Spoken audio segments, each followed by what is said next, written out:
നമസ്കാരം, എല്ലാവർക്കും ഇന്നത്തെ വീഡിയോയിലേക്ക് സ്വാഗതം. ഇന്നത്തെ വീഡിയോയിൽ ഷെയർ ചെയ്യുന്നത് ആജ്ഞാചക്രയുടെ അഫർമേഷൻസിനെ പറ്റിയിട്ടാണ്. ഓരോ ചക്രയെ പറ്റിയിട്ടും വളരെ ഡീറ്റെയിൽഡ് ആയിട്ടുള്ള സെപ്പറേറ്റ് വീഡിയോസ് കൊടുത്തിട്ടുണ്ട്, പ്ലേലിസ്റ്റിലുണ്ട്, നിങ്ങൾക്ക് ചെക്ക് ചെയ്യാവുന്നതാണ്. അതുകൊണ്ട് തന്നെ വളരെ ഡീറ്റെയിൽ ആയിട്ടൊന്നും ചക്രാസിനെ പറ്റിയിട്ട് ഈ വീഡിയോയിൽ എക്സ്പ്ലെയിൻ ചെയ്യുന്നില്ല. ഡയറക്റ്റ് അഫർമേഷൻസിലേക്ക് കടക്കുകയാണ്. ആജ്ഞാചക്രയുടെ സ്ഥാനത്തെ പറ്റി നിങ്ങൾക്ക് അറിയാമായിരിക്കും. നമ്മുടെ നെറ്റിയുടെ ഇരുപുരികങ്ങൾക്കും ഇടയിൽ ഇൻഡിഗോ കളറിൽ 2 ഇതളുകളോട് കൂടിയ താമരപ്പൂവായിട്ടാണ് നമ്മൾ ഈ ഒരു ചക്രയെ വിഷ്വലൈസ് ചെയ്യുന്നത്. അങ്ങനെയാണ് അതിൻ്റെ സ്ഥാനത്തെ നമ്മൾ പ്രതിനിധീകരിക്കുന്നത്. ഓക്കെ, ഈ ഒരു ചക്ര അതിൻ്റെ പേര് പോലെ തന്നെ നമ്മുടെ ജീവിതത്തിലേക്ക് കമൻസ് തരിക, അതായത് മുൻപോട്ടേക്കുള്ള യാത്ര എങ്ങനെയായിരിക്കണം, നമ്മുടെ ലക്ഷ്യബോധത്തിലേക്ക് എങ്ങനെ നയിക്കണം എന്നുള്ളൊരു തീരുമാനങ്ങൾ എടുക്കാനും കമൻറ്റ് ചെയ്യാനൊക്കെ നമ്മളെ ഹെൽപ്പ് ചെയ്യുന്നത് ആജ്ഞാചക്രയാണ്. സോ അതിൻ്റെ ഓർഗൻസ് ഏതാണ്, ഗ്ലാൻസ് ഏതാണ്, അത് ആക്ടിവേറ്റ് ആക്കിയാലുള്ള ഗുണങ്ങൾ എന്തൊക്കെയാണ്, ഇൻബാലൻസ്ഡ് ആയാലുള്ള പ്രശ്നങ്ങൾ എന്തൊക്കെയാണ് തുടങ്ങി ഡീറ്റെയിൽഡ് ആയിട്ടുള്ള വീഡിയോസ് ഓൾറെഡി ഞാൻ തന്നതാണ്. അതുകൊണ്ടാണ് കൂടുതൽ അതിലേക്ക് പോവാത്തത്. ഇതിൻ്റെ അഫർമേഷൻസിലേക്ക് നമുക്ക് പോകാം. അഫർമേഷൻസ് എന്ന് പറയുമ്പോൾ നിങ്ങൾക്ക് മെഡിറ്റേഷൻ പോസ്റ്ററിൽ ഇരുന്നു കൊണ്ട് ഈ ഒരു ചക്രയെ നിങ്ങളിൽ വിഷ്വലൈസ് ചെയ്തിട്ട് ആ ഒരു പെർട്ടിക്കുലർ പോയിൻറ്റിനെ വിഷ്വലൈസ് ചെയ്ത് ആ ഒരു പെർട്ടിക്കുലർ പോയിൻറ്റിലേക്ക് ശ്രദ്ധ കേന്ദ്രീകരിച്ചിട്ട് അഫർമേഷൻസ് പറയുകയാണെങ്കിൽ നമുക്ക് എനർജൈസ് ചെയ്യാൻ പറ്റും, ബാലൻസ് ചെയ്യാൻ പറ്റും. അതുപോലെ തന്നെ ബീജമന്ത്രം എന്ന് പറയുന്നത് ഓമാണ്. ഓം നമുക്ക് ജപിച്ച് കഴിഞ്ഞാൽ അതിൻ്റേതായ മാറ്റങ്ങൾ നമ്മുടെ ജീവിതത്തിൽ വന്നു ചേരും. പ്രത്യേകിച്ച് കോൺസെൻട്രേഷൻ പവർ, വിഷ്വലൈസേഷൻ പവർ, ഓർമ്മശക്തി, ഇതൊക്കെ നമുക്ക് വർദ്ധിച്ചു വരും.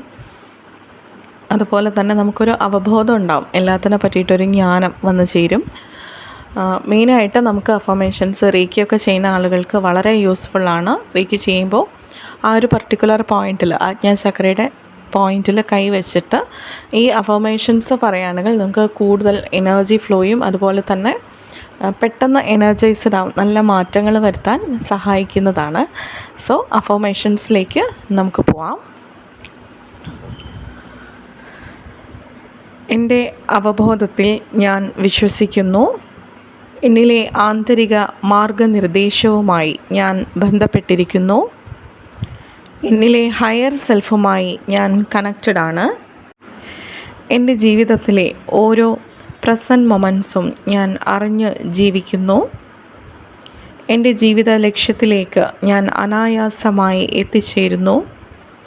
എൻ്റെ വിഷ്വലൈസേഷൻ പവർ ശക്തമേറിയതാണ്. എൻ്റെ ആന്തരിക ജ്ഞാനം സദാ ഉണർന്നിരിക്കുന്നു. എന്നിലെ ആന്തരിക ജ്ഞാനം എന്നെ ഏറ്റവും ഉയർന്ന നന്മയിലേക്ക് നയിക്കുന്നു. എൻ്റെ അവബോധം വളരെ കൃത്യവും വ്യക്തവുമാണ്. എൻ്റെ അവബോധം എന്നെ ശരിയായ ദിശയിലേക്ക് നയിക്കുന്നു. എനിക്ക് വേണ്ടതെല്ലാം എൻ്റെ ഉള്ളിലുണ്ട്. എൻ്റെ അവബോധം എന്നെ ജീവിത ലക്ഷ്യത്തിലേക്ക് നയിക്കുന്നു. ഞാൻ എൻ്റെ നിശബ്ദതയിൽ എൻ്റെ ഉത്തരങ്ങളെ കണ്ടെത്തുന്നു. എനിക്ക് എല്ലാം വ്യക്തമായി മനസ്സിലാക്കാൻ സാധിക്കും. ഞാൻ പ്രപഞ്ചവുമായി ബന്ധപ്പെട്ടിരിക്കുന്നു. എൻ്റെ സത്യത്തിൻ്റെയും സ്നേഹത്തിൻ്റെയും ഉറവിടം ഞാനാണ്.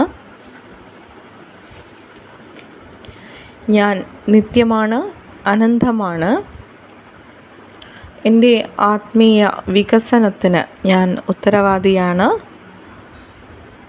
ഞാൻ ഡിവൈനുമായി കണക്റ്റഡാണ്. എൻ്റെ ചിന്തകൾ ദൈവത്തിൻ്റെ ഉദ്ദേശങ്ങൾ പോലെ പോസിറ്റീവും സ്നേഹപൂർണവുമാണ്. എൻ്റെ ജീവിതത്തിൽ സന്തോഷവും സംതൃപ്തിയും അനുഭവിക്കാൻ ഞാൻ എന്നെ തന്നെ അനുവദിക്കുന്നു. ഇത്രയുമാണ് അഫർമേഷൻസ് ഉൾപ്പെടുത്തിയിട്ടുള്ളത്. ഇത് നിങ്ങൾ തീർച്ചയായും നിങ്ങളുടെ ജീവിതത്തിൽ ഉൾപ്പെടുത്താൻ ശ്രമിക്കുക. കാരണം ആജ്ഞാചക്ര എന്ന് പറയുന്നത് നമ്മുടെ ജീവിതത്തിലെ ലക്ഷ്യബോധം, ഒരു ദിശാബോധം, ജ്ഞാനം എന്നിവയായിട്ടൊക്കെ കണക്റ്റഡ് ആണ്.